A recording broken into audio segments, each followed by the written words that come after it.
Today, Matt Walsh Show, the Trump administration just waged an all-out assault on the corrupt university system in this country. We'll get into the details.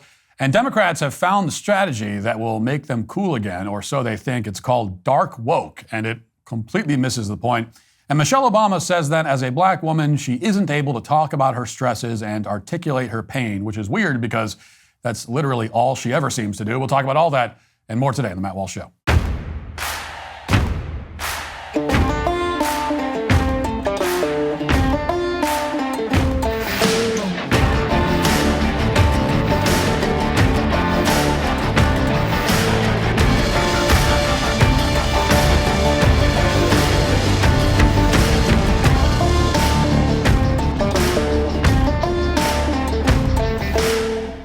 Being a husband, father, and host of my own show means life never slows down. Imagine trying to eat 31 different fruits and vegetables every day. It sounds miserable and time-consuming.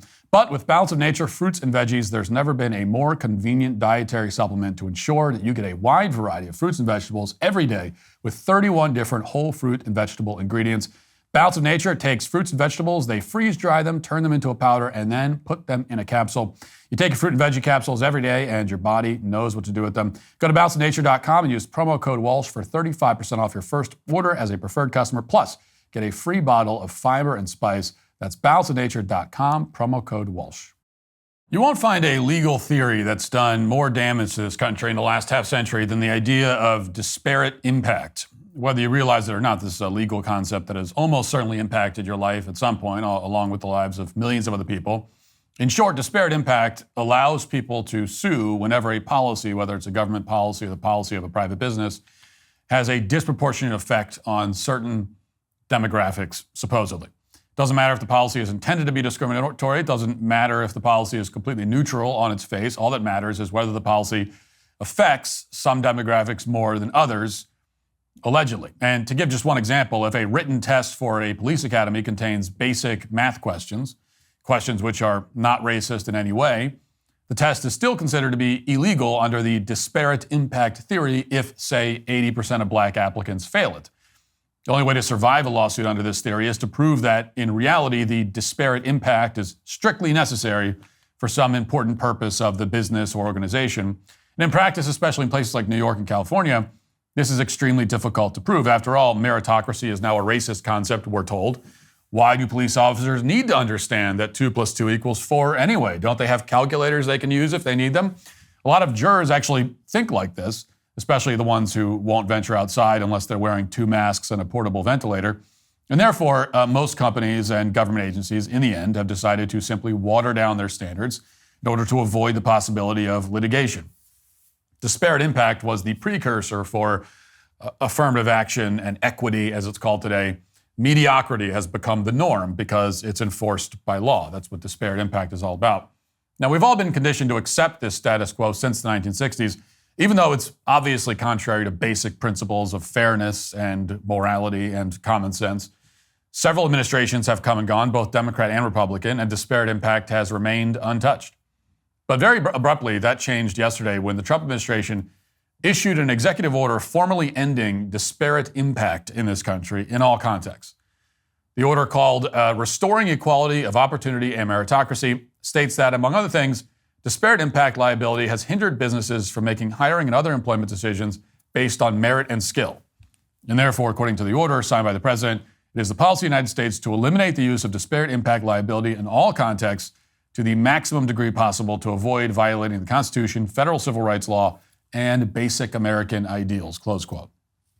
Now, yes, there will be inevitable legal challenges to this executive order. Yes, Congress should immediately pass this executive order into law in order to insulate it as much as possible from Obama-appointed judges.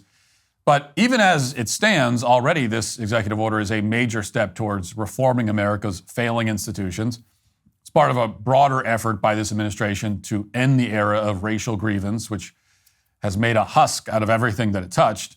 In particular, it's helped destroy the educational system in this country, which is now fixated on spreading propaganda instead of teaching students the skills they need to survive and actually function in society.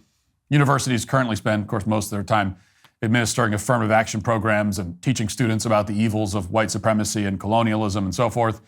It's a complete waste of time. Actually, it's even worse than a waste of time, and everyone knows that. And now the Trump administration, with this executive order on disparate impact, is doing something about it. And it's clear that the administration had the education system in mind yesterday when they issued this executive order, because on Wednesday, the administration also took several other actions aimed at reforming America's colleges. And one of those executive orders, for example, is called Reforming Accreditation to Strengthen Higher Education. And the text of this order points out that the national 6-year undergraduate graduation rate in this country currently stands at just 64%. Yes, just 64% of undergraduates currently finish college on time. Additionally, roughly 25% of undergraduate programs and 40% of graduate programs ultimately yield a negative return on investment for students. And therefore, the Trump administration is requiring an overhaul of the process through which schools are accredited. If schools can't demonstrate a commitment to merit instead of racial discrimination, then they won't be accredited anymore. And for many universities, that would be a death knell. They'd immediately lose access to billions of dollars in federal funding for Pell Grants and student loans. This is why Donald Trump, during the campaign, referred to the accreditation process as his secret weapon. It's a way to use the established powers of the federal government to compel schools to start upholding basic educational principles. Now, for generations, the government has not used these powers. We've allowed pretty much every school, from community colleges up to Harvard, to get away with scamming their students, discriminating along racial lines, teaching useless classes about decolonizing Shakespeare or whatever. And at the same time, tuition has increased exponentially because the federal money has just kept flowing in the form of easy student loans. And then to make matters worse, college students, many of them left-leaning, have taken this loan money and refused to repay it. In other words, people who didn't go to college are directly subsidizing people who spent 4 years earning useless degrees and then became deadbeats who are unable or unwilling to pay their debts. This fraud was enabled by the Biden administration, as you probably remember. In fact, even when the Supreme Court ruled that the Biden administration was breaking the law, they still refused to compel college graduates to pay off their loans. But yesterday, the Trump administration ended this state-sanctioned fraud. They're now beginning the collections process on these deadbeats, including federal employees who are about to have their pensions frozen if they don't repay their debts. Watch. In other news, the Trump administration has announced we will put an end to Joe Biden's illegal student loan bailout attempts. No student loan has been referred to collection since March of 2020. That comes to an end. On May 5th, the Department of Education will resume involuntary collections for borrowers with defaulted federal student loans. The student loan portfolio controlled by the federal government is nearly $1.6 trillion. But fewer than 4 out of 10 borrowers are in repayment. This is unsustainable, unfair, and a huge liability for American taxpayers. Debt cannot be wiped away. It just ends up getting transferred to others. So why should Americans who didn't go to college or went to college and responsibly paid back their loans pay for the student loans of other Americans? The Trump administration will never force taxpayers to pay student loan debts that don't belong to them. Student loan borrowers need clarity, and we're finally giving it to them. Borrowers will now be clearly expected to repay their loans, and those who default on their loan obligations will face involuntary collections. The government can and will collect defaulted federal student loan debt by withholding money from borrowers' tax refunds, federal pensions, and even their wages. America is $36 trillion in debt. We must get our fiscal house in order and restore common sense to our country. If you take out a loan, you have to pay it back. It's very simple. President Trump will not kick the can down the road anymore. So it's a simple principle that everybody understands, which is that if you borrow money, you should repay it. But Democrats attempted to suspend this principle during the last election campaign because they thought it would resonate with voters. And in some areas of the country, it did resonate. You know, there's a reason that Joe Biden won the state of Virginia, where all of the so-called public servants live. But as it happens, the rest of the country wasn't happy about assuming the debts of these alleged public servants, so they won't have to assume those debts anymore. There are other executive orders and actions that Trump took yesterday concerning universities. For example, one order requires that universities disclose any foreign funding that they might be receiving. The Attorney General is tasked with overseeing compliance with this requirement as a matter of national security. And this is a measure that's obviously long overdue, especially after we learned that Joe Biden was stashing classified documents in his office space at the University of Pennsylvania's Penn Biden Center, which was funded extensively by the Chinese. And everyone knows that for a long time, major universities in this country have been openly operating like sort of de facto embassies for various countries that hate us. And now they could face criminal prosecution for doing so. There was another order that was signed yesterday implementing new procedures to improve the quality of education at so-called historically black colleges and universities, which have struggled significantly in comparison to most other schools in the country. For many years, the federal government has simply flooded these schools with money without any concern for how they've been wasting it. And now, pursuant to this executive order, the Trump administration will seek to, quote, increase the private sector role, including the role of private foundations in funding these schools. In other words, the taxpayers won't have as big of a role in these institutions. And all of these changes are necessary because under the current system, the university system in this country is failing. And as a result, a lot of people, as you know, myself included, have made the rational decision to forego college altogether. Bloomberg just published a lengthy report on this trend, and their report focuses on an 18-year-old student who just graduated from high school in Madison, Ohio, which is about 45 minutes east of Cleveland. And according to this student, anecdotally, neither he nor any of his male classmates are going to attend a four-year university. They're opting out of four-year colleges for one reason or another. They're going to trade schools. They're going straight into the workforce, but they're not going to a four-year college. Quote, in this corner of the Midwest, where the median household income is $78,000 and the largest city is 47,000 strong, the share of men age 18 to 24 enrolled in college dropped by more than 15 percentage points in the decade through 2023, the biggest decline in any large county in the U.S. The average slide, by comparison, was about 3 percentage points. In 2013, half of the young men in Lake County were enrolled in college. 10 years later, that number was only 1 in 3, according to a Bloomberg Business Week analysis of U.S. Census Bureau data. Men opting out of college isn't a new phenomenon. Women have outnumbered men in undergraduate enrollment for about 40 years, and the gap continues to widen. Almost half of women aged 25 to 34 have earned a bachelor's degree, according to Pew Research Center data. For men, the rate is 37%. Between 2011 and 2022, the number of Americans attending college dropped by 1.2 million, with men accounting for almost the entirety of that drop. When Jennifer Schuler became president in 2023 of Lake Erie College, the only four-year college in Lake County, the drop in enrollment was palpable. She inherited a $5.6 million deficit. In the previous decade, the student body, which is majority men, had decreased by almost 20%, close quote. Now, as much as I criticize the university system, as much as I encourage young people to not see college as the necessary default option right out of high school that everyone has to do automatically, still, I will say that this is not a decline that's worth celebrating. Of course, it's a completely understandable decline. Universities and colleges have done this to themselves. They've wasted hundreds of billions of dollars of taxpayer money, and all they've done is churn out a useless product in so many cases that more and more people are foregoing because it's too expensive and it's pointless.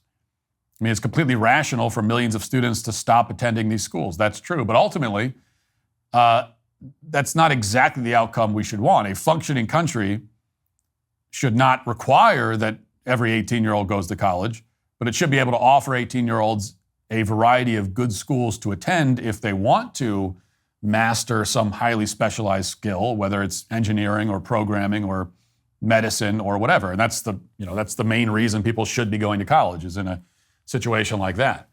That should always be an option for certain students, but we don't have that anymore. We have a system where even if you're a very smart individual who would theoretically become a doctor, you stand a very real chance of being denied admission to a medical school simply because you're white or because you have the wrong political beliefs.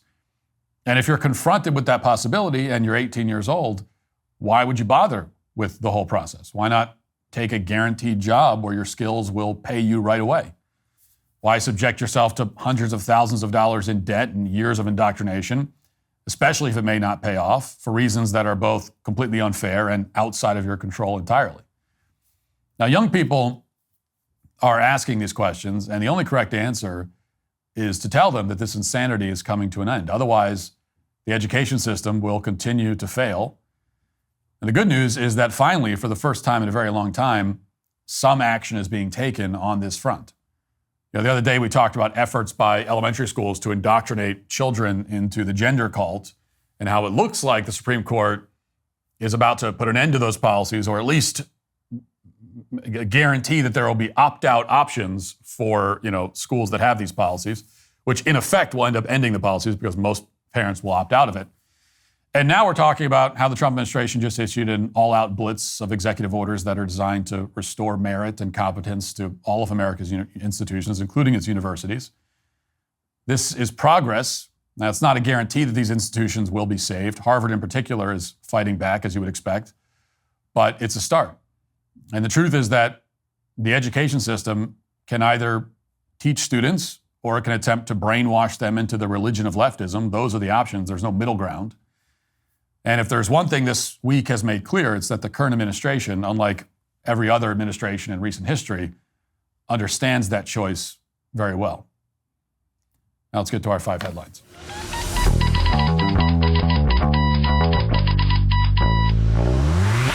Until the 1990s, encryption was classified as munitions by the U.S. government, literally a weapon, and in many ways it is a powerful defense against bad actors who want to invade your privacy online, profit from your information, and sometimes do much worse. Just as the Second Amendment protects your right to bear arms, you have the right to protect your privacy with strong encryption. ExpressVPN makes this simple. With one tap, this app encrypts and reroutes your connections through secured servers, making your online activity private. Without this protection, you're exposed to internet service providers selling your browsing history, data brokers tracking you across websites, government surveillance, and countless other privacy invaders. I personally use it every time I travel for work events, rallies, and the like. It gives me peace of mind knowing my sensitive emails and financial information are safe, even on sketchy hotel or airport Wi-Fi. Plus, it works on all devices, phones, laptops, tablets, with a single subscription protecting up to 8 devices simultaneously. When the app turns green, your connection is private, as it should be. Encryption is a weapon, and it's one that you have a legal right to use for your own protection. But it's up to you to exercise that right. If you decide to take action today, you can get 4 extra months of ExpressVPN for free just by using my special link. Go to expressvpn.com/Walsh. That's expressvpn.com/Walsh to get 4 extra months free and start protecting yourself today.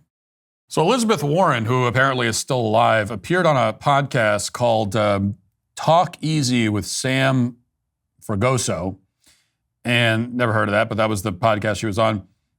And she was asked about her repeated statements during the campaign that Joe Biden was mentally sharp.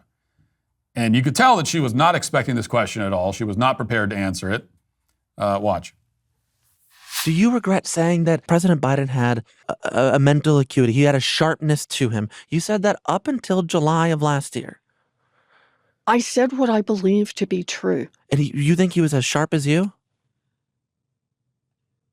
I said I had not seen decline. And I hadn't at that point. You did not see any decline from 2024 Joe Biden to 2021 Joe Biden? Not when I said that. You know, the thing is, he was sharp. He was on his feet. I saw him. Live event. I had meetings with him a couple of times. Senator, on his feet is not praise. He can speak in sentences is not praise. All right. Fair enough. Fair enough. Look, the question is, what are we going to do now? Okay. He was sharp. He was so sharp that he could even walk for short distances. I mean, I had a meeting with him. He was awake even for most of it, I think. You know, the thing that makes this all the more pathetic is that there is an answer here that in the eyes of a lot of people, not mine, but a lot of people, would basically let Warren off the hook. In fact, there's an answer that would make a lot of people, not me, sympathize with her even, if she could deliver it in a convincing, authentic sounding way, which she can't. But she could have said this, and I'm giving this to Democrats for free. I don't know why, but I am. So she could have said, look, when you care about somebody as deeply as I cared about Joe Biden, who's one of my closest friends and a mentor for many decades, It can be hard to admit to yourself that they're on the decline, and many Americans have been there. You know, so many of my friends have been in the same position. When your parents or grandparents start to lose their faculties, you just don't want to admit it to yourself because they mean so much to you, and you can't see it because you're so close to them that you just can't see it. Sometimes you got to take a step back, you know, and that's when you realize what's actually going on. So that's why I didn't see Joe's decline. I love him too much to admit it to myself. I was too close to him. That's why I didn't see it. Something like that. You know, I mean, I'm not saying it's very plausible, but that's at least a better answer than what we get from these people. And the media would run with it. You know, they would run with it and they would say that it was a courageous moment of raw emotional honesty or whatever. And it's an answer. At least it's an answer. But Warren is not smart enough to come up with that on the fly, or even to come up with it not on the fly, because it's not like you need to be on the fly with this. These people have had months to workshop some kind of good excuse, and yet they haven't. So instead she stammers and gets all flustered and even almost starts laughing at the absurdity of her own answer, which is pretty remarkable. And by the way, you know, when you watch this clip, this is kind of the answer to the mystery of why Democrat politicians don't do podcasts. There's always this question of why Democrats will not embrace the podcast era and go do the podcast rounds where there's the much bigger, much more engaged audience, where you're offered the opportunity to sit, you get like 2 hours of free advertising, free promotion, where you can just sit down with someone, you know, an audience of millions. And it's an incredible opportunity that they refuse to take advantage of. And the reason is what you just saw. It's a long-form conversation with somebody who is not a part of the mainstream media club, which makes them, you know, there's kind of an understanding if you're Elizabeth Warren and you go on CNN or MSNBC or ABC News or NBC News. First of all, it's a much shorter, you know, most likely it's like 10 or 15 minutes, if not less, that you're going to be talking. And there's just kind of an understanding, like, you know, these people, they're part of the same club. They're part of the same, you know, you see them out in public and you're part of the same social circles. And so there's just an understanding that they're not going to say anything. Like, they know what kinds of things will embarrass you. And so they're just not going to say those things. And they're not going to ask those questions. But you go on the podcast and these are people that are just not part of that club. And so there's really very little incentive for them to avoid embarrassment. And it's a long conversation. It can go in a million different directions. So either you have to be very quick on your feet and able to evade all the potholes and keep track of all the lies that you've told, or you just have to be honest and not have any lies to keep track of. And then in that case, you got nothing to worry about. Now, you know, Pete Buttigieg is one of the few Democrats who will do the podcast. He was on Andrew Schultz yesterday. A lot of clips of that are circulating. I'm not going to play any of them because there's nothing terribly interesting that came out of it. Other than, you know, I'm seeing all these clips on X now of, look at this, people very impressed with Pete Buttigieg's performance on this podcast with Andrew Schultz. And then you watch the clip and there's nothing, he's not saying anything incredibly insightful. It's just, they're impressed with his ability to speak coherently and not on a script for 2 hours. And that's how low the bar is. You know, there was a time when this was par for the course. We expected politicians to be able to do that. Now, this is back at a time when podcasts didn't exist, but you just expected a politician to be able to hold a conversation, have an in-depth conversation for hours at a time, potentially. There was, you could, even though they didn't have podcasts, you can go back and watch interviews of politicians in the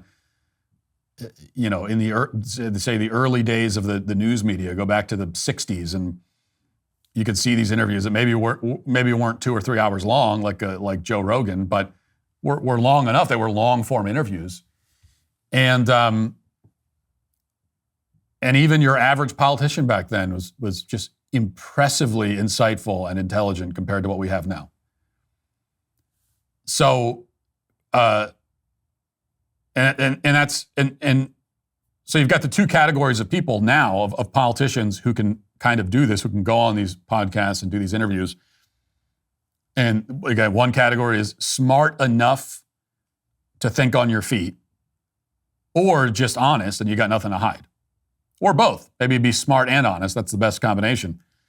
Buttigieg is in the first category, in that he's relatively quick on his feet by the standards of modern politicians. He's relatively intelligent by the standards of modern politicians.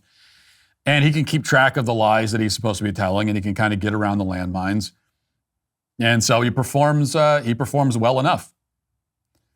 President Trump did a bunch of podcasts, of course, without fear, because he's in the second category. Now, he's also intelligent and he's quick on his feet in conversation. But more importantly, he's just honest about how he feels about things. So there's nothing to worry about. Most of these politicians, they're like terrified. I mean, this is Kamala Harris, didn't want to do Joe Rogan for this reason. Terrified of the idea of like an unscripted conversation for an hour or 2 hours. There's just so many things they want to avoid and not have to talk about.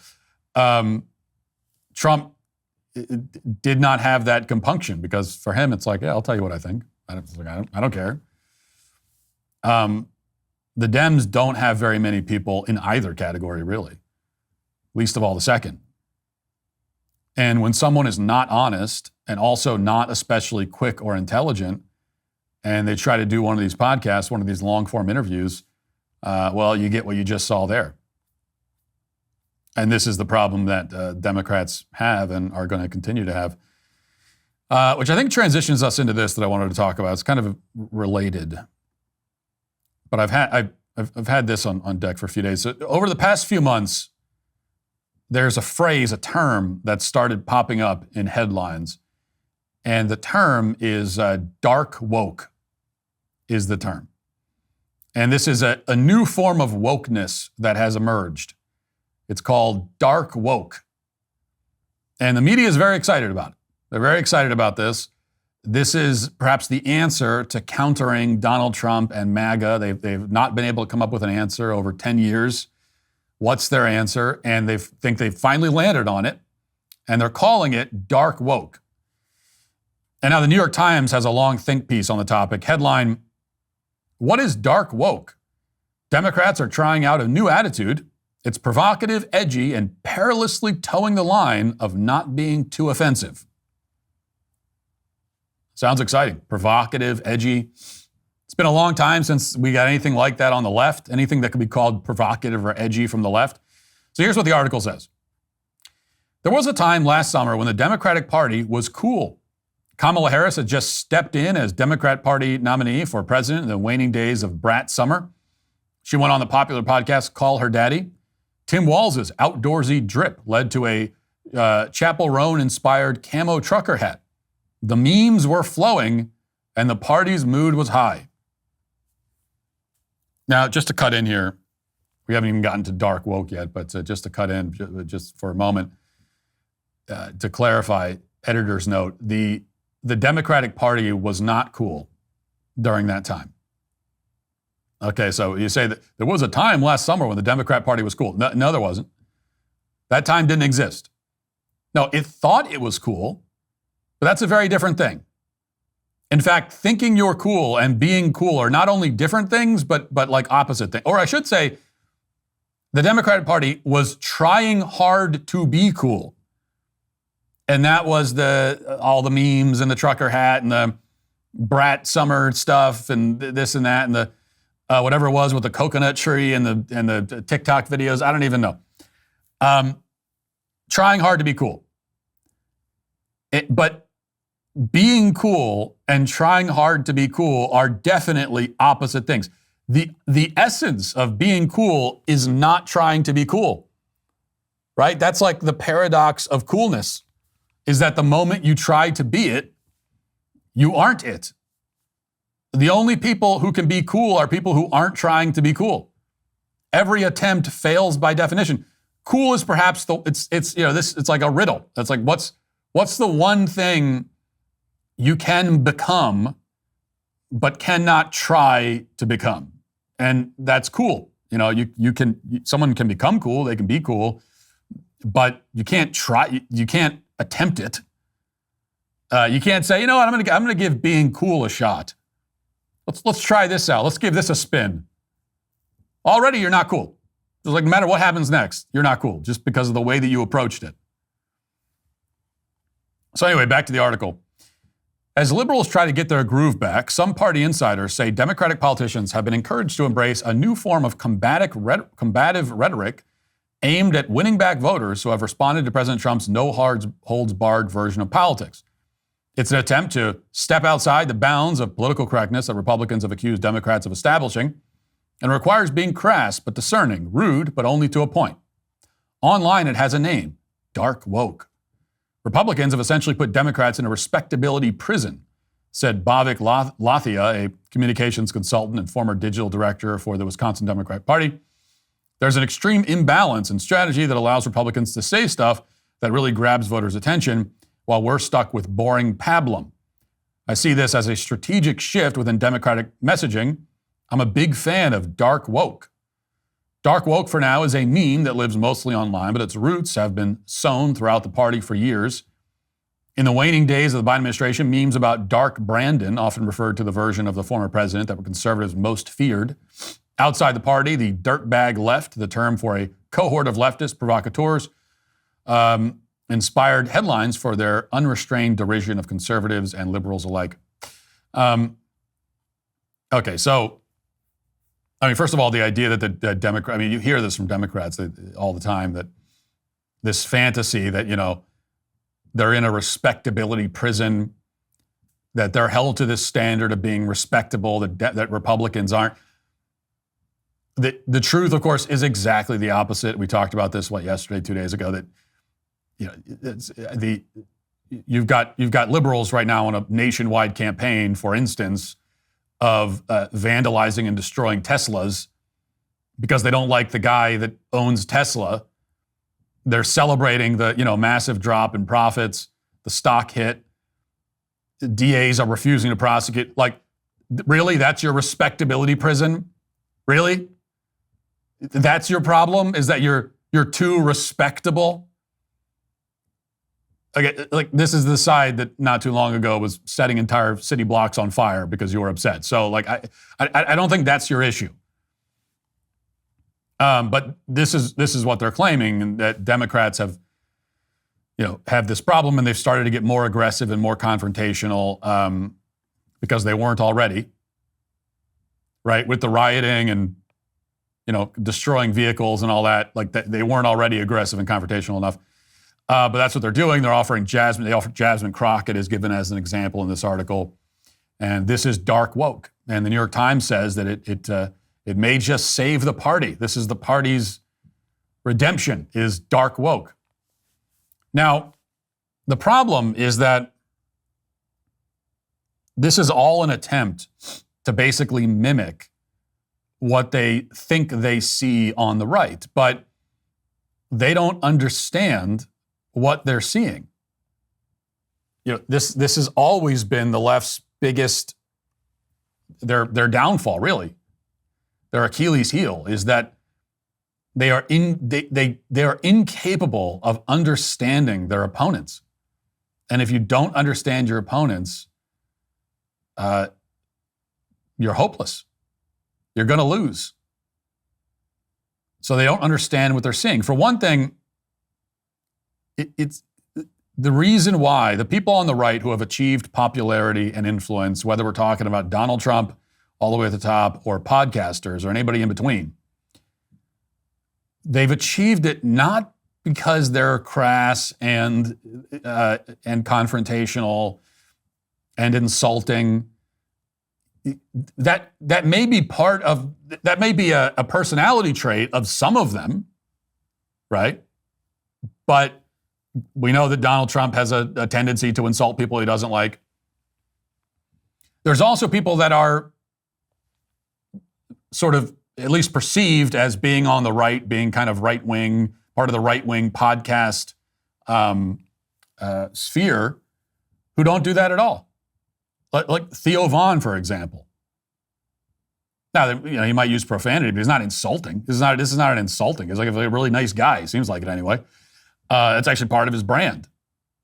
Is not really being insulting at all. So that's not it. You don't have to be insulting. You don't here's what it is.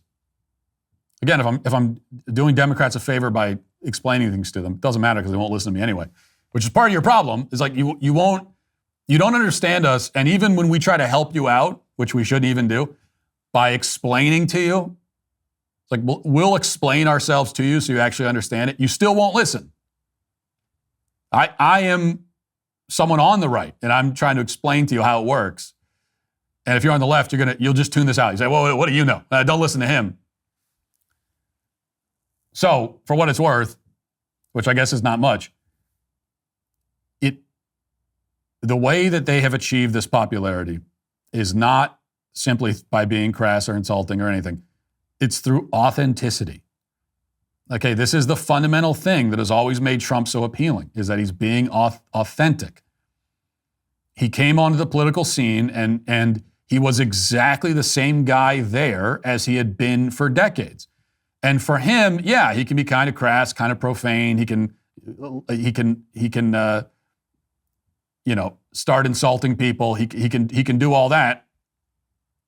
But it's not that alone. So this is what people have been that try to mimic that.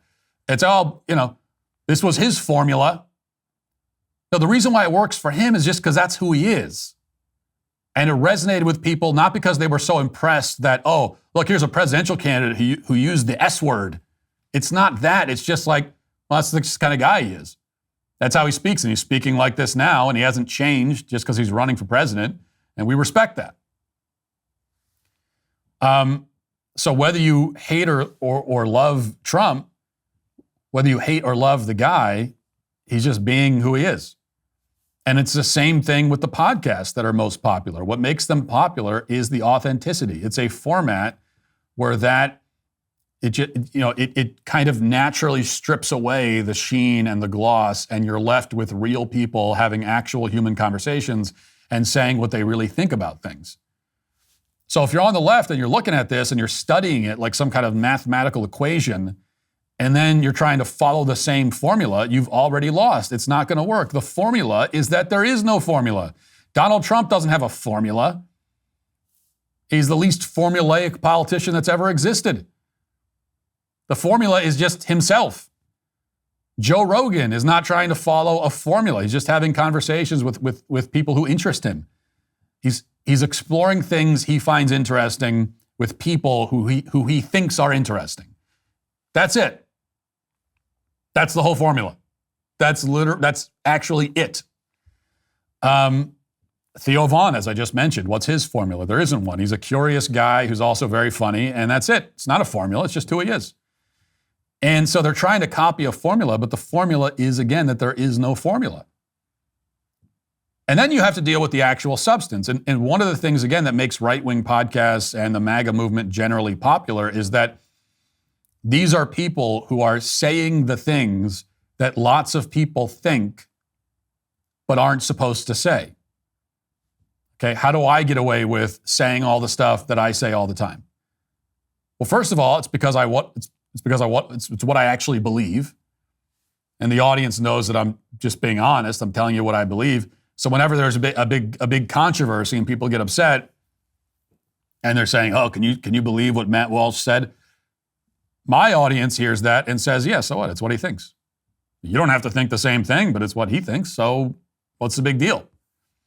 But also leaving aside, at least for me personally, leaving aside some of my more bizarre tangents, generally, the things that I say out loud are the things that millions of people have already said out loud in their living rooms to their families and to their friends.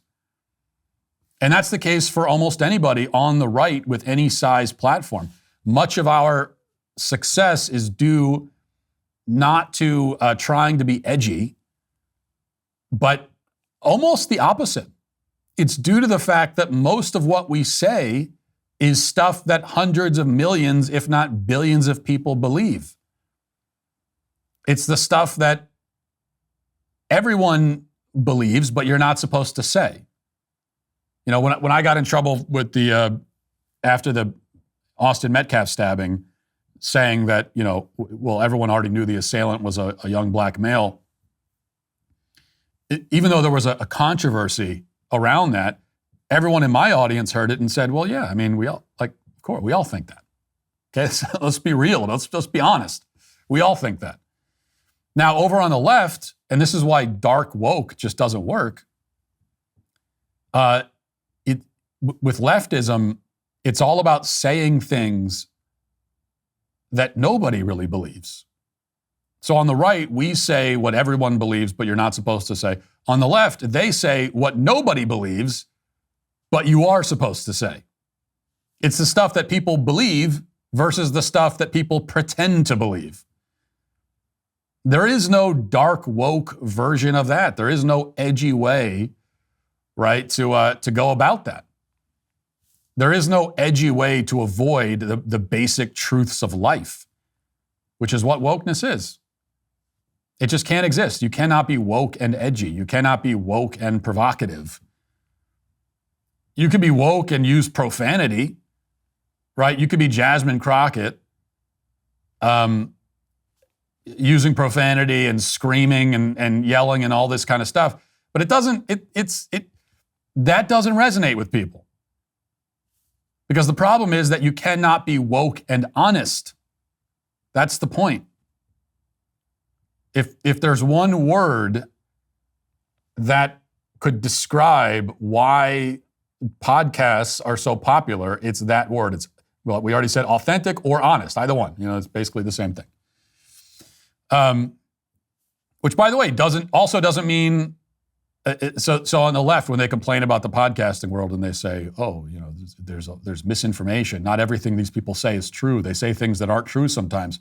Well, yeah, of course. Like anyone who's a fan of podcasts, no one thinks that everything you hear there is true necessarily. I mean, people can be mistaken. We can have opinions that aren't true. We could be wrong about stuff. Of course, like, no one is right all the time. But people aren't listening because they think that everything they hear is automatically true just because someone like me says it. No, they think it's honest. So, like, even if we're wrong, we're wrong. We are sincerely wrong. We're just wrong because we're mistaken. We're not wrong because we're pretending to believe something that we don't. So you know what? Here is the only real version that I can imagine of what could dark woke actually be? Maybe this. Maybe dark woke is Jasmine Crockett, let's say, coming out and saying, "Hey, you know what? I actually just hate white people. Okay? Let me be real with you. I don't like white people. I want policies that punish white people. I want to elevate my people over them because I think they deserve it. And that's just what I think." Now, you could say she's kind of already said that, but she hasn't actually directly said that. Maybe that could be kind of a dark woke. That's the only thing that could maybe qualify as dark woke. That's the only thing that could maybe be sort of what they're going for. Because it's honest. Like, that is what Jasmine Crockett actually believes.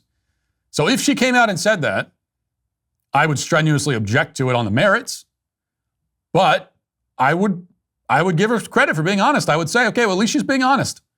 At least you're being honest finally. That's progress. So it would be an honest articulation of left-wing racial ideology. And you know what? Unfortunately, it would probably resonate with a certain portion of the country. There'd be a certain portion of the country that would say, yeah, finally, I feel the same way. And so I guess that's sort of the woke answer to right-wing authenticity. The woke answer to right-wing authenticity is left-wing authenticity. It's where you come out and just say what you really believe. But the problem is that they won't do that because what they really believe in so many cases is just awful. Okay, like what Jasmine Crockett really believes about race in America, she just hates white people. She's there may be some people that resonates with, but it's going to be a minority of the electorate. I guarantee you that. So she won't say it. What would be the dark woke version of approaching, say, an issue like abortion? It's not coming out with this, oh, I believe in reproductive rights and women making choices. No, the dark woke version, the authentic, right? Authentic version would be coming out if they just come out and said, you know what? Yeah, we use the word fetus, but really it's a baby. Of course it's a baby. It's a living human being. Obviously it is. But I just don't care about babies in the womb. I just don't care about them. And I think it's okay to kill them. Flat out. That's what I think. Again, you hear that a little bit. Like there are some people on the left who have come close to that line, but you're never going to hear.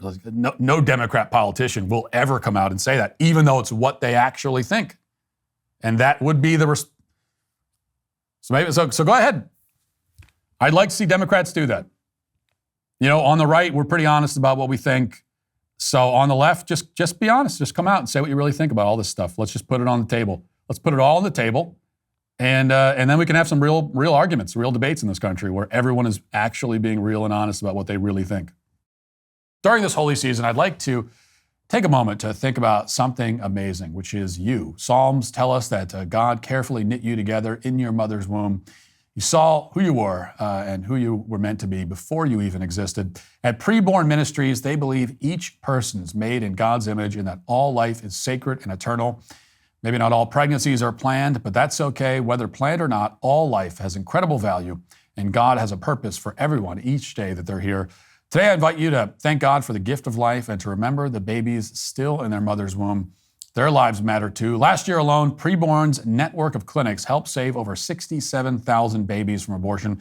Your tax-deductible donation of $28 sponsors one ultrasound, which doubles a baby's chance at life. How many lives can you help save today? To donate, just dial pound 250 and say baby, or visit preborn.com/Walsh. Again, to make a donation and sponsor one ultrasound, visit preborn.com/Walsh. Thank you for supporting this life-saving work. At the DailyWire, we ask the hard questions and we go get the answers. That's why Ben Shapiro went to Ukraine, a nation under fire, for an exclusive sit-down with President Zelensky. From U.S. aid and corruption to Putin's imperial ambitions and the fight for religious freedom, nothing was off the table. This isn't spin. This is clarity in the fog of war. Watch the interview everybody will be talking about. An all-new episode of The Ben Shapiro Show, streaming now on DailyWire Plus. Now let's get to our daily cancellation.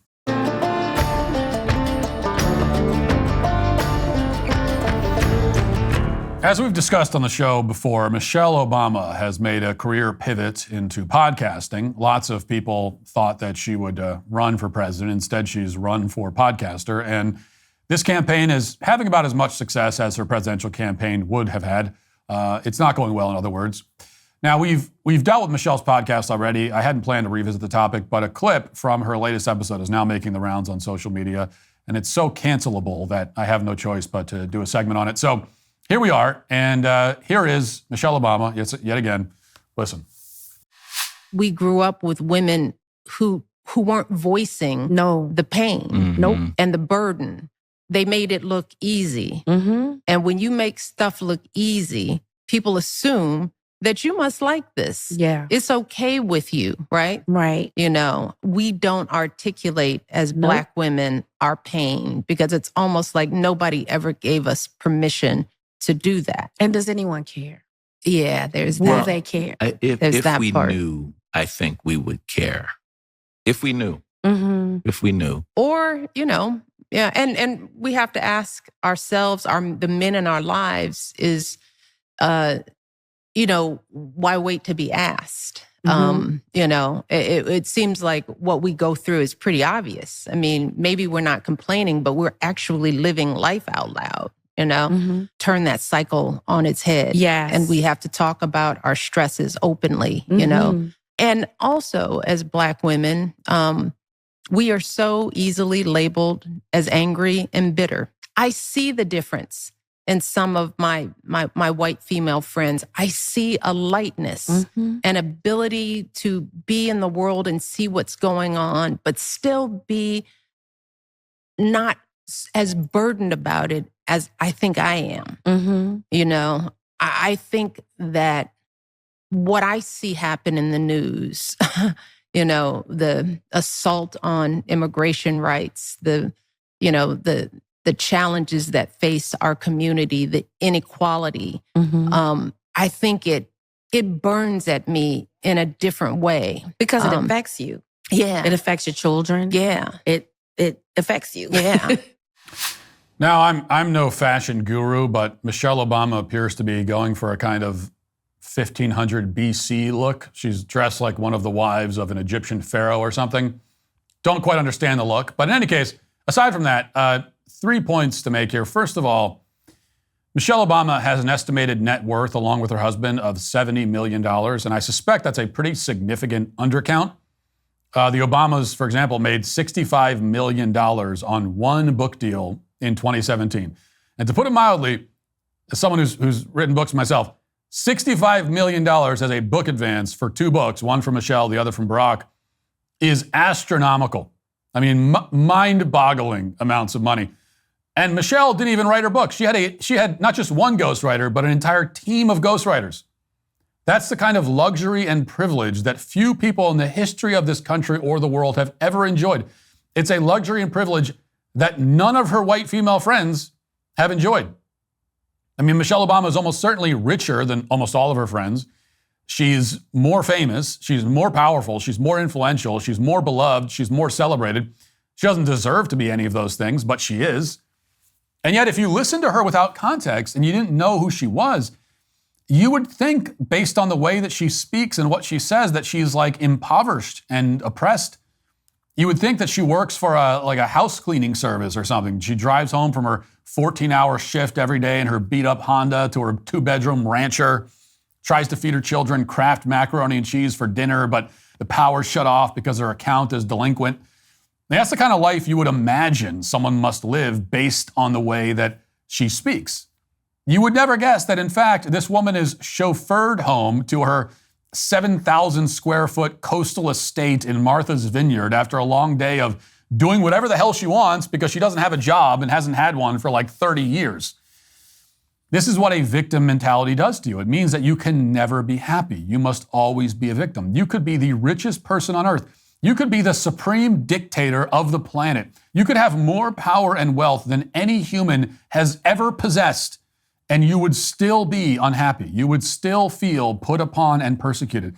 Victimhood is a religion for Michelle, and she literally cannot see the world any other way. Second point, she says that black women don't articulate their pain, that they don't talk about how they feel. Now, I want to be delicate in how I phrase this, but I will only say that that is not what I've noticed.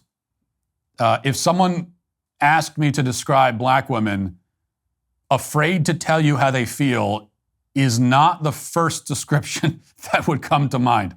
Now, if I were to make a list of all the ethnicities and divide them by gender and then rank them according to how stoic and reserved they are, black women would not be number one on that list, or number two, or three, or four, or five.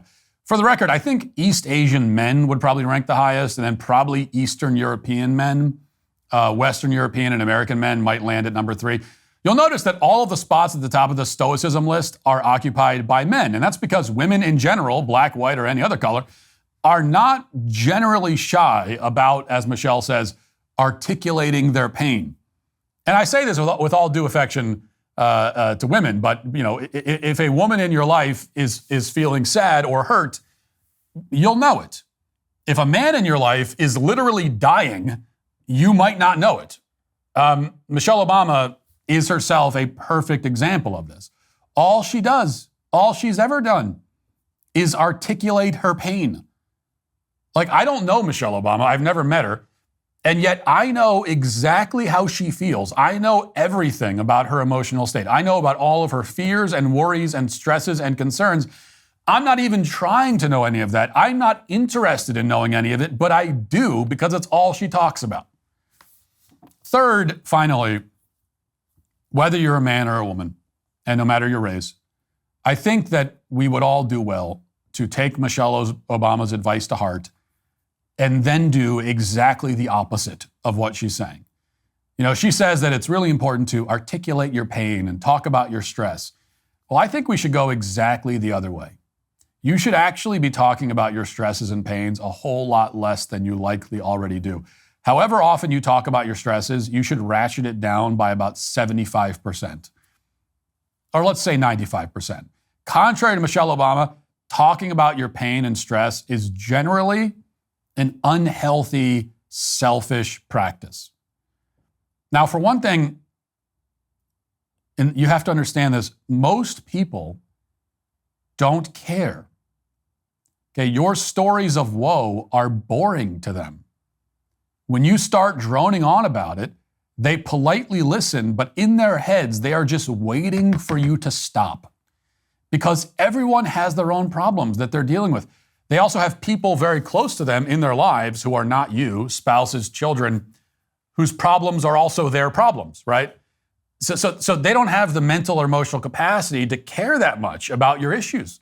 We all have a limited bandwidth, which is why most of the complaints we hear from most people just go in one ear and out the other.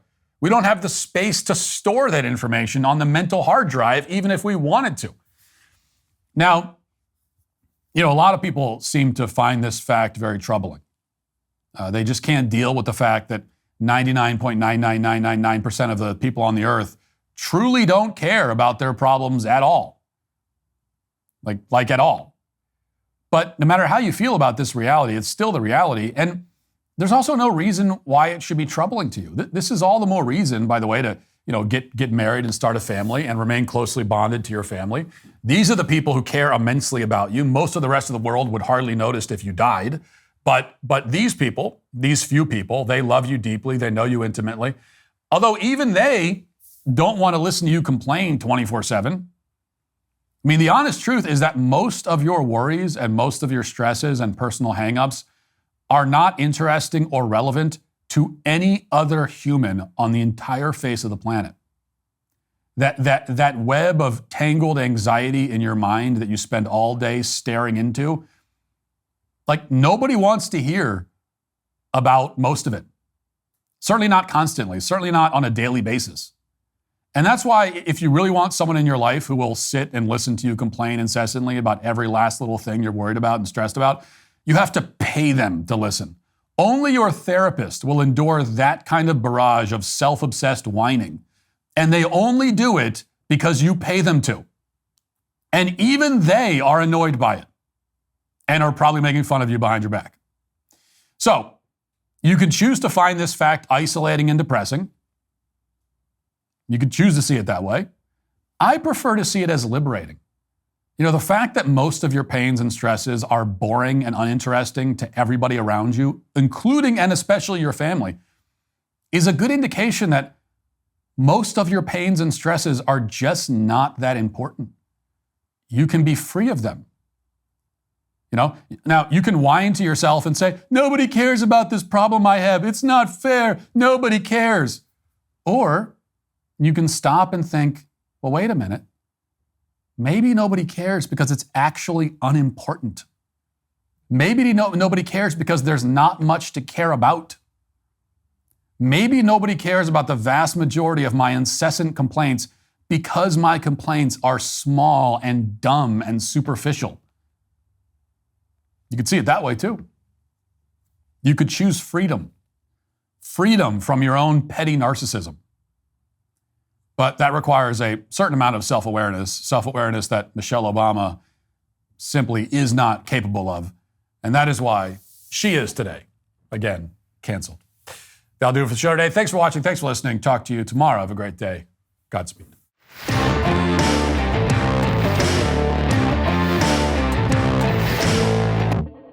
John Bickley here, Daily Wire Editor-in-Chief. Wake up every morning with our show, Morning Wire, where we bring you all the news that you need to know in 15 minutes or less. Join me and my co-host Georgia Howe for daily coverage of all the biggest stories on Morning Wire.